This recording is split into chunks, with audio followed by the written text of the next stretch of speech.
আসসালামু আলাইকুম প্রিয় এনটিআরসি চাকরি প্রার্থী ভাই বোনেরা, আশা করি আলহামদুলিল্লাহ আপনারা সকলে অনেক ভালো আছেন এবং সুস্থ আছেন।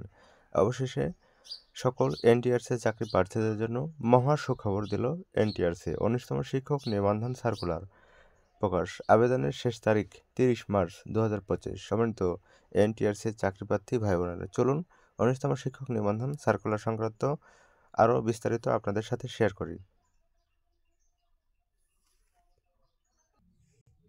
বিভিন্ন ফেসবুক গ্রুপ ও পেজে প্রকাশিত হয়েছে যে ১৯তম শিক্ষক নিবন্ধন সার্কুলার প্রকাশ করেছে নাকি এনটিআরসি, আর এটাও প্রকাশ করেছে যে ১৯তম শিক্ষক নিবন্ধন সার্কুলারের আবেদনের শেষ সময় নির্ধারিত হয়েছে ৩০ মার্চ ২০২৫, কিন্তু এখন পর্যন্ত বেসরকারি শিক্ষক নিবন্ধন ও প্রত্যয়ন কর্তৃপক্ষ এর অফিসিয়াল ওয়েবসাইটে এ সম্পর্কে কোনো তথ্য প্রকাশ করেনি বেসরকারি শিক্ষক নিবন্ধন ও প্রত্যয়ন কর্তৃপক্ষ এনটিআরসি। তো ভিউয়ার্স, এই ছিল আজকের সর্বশেষ এনটিআরসি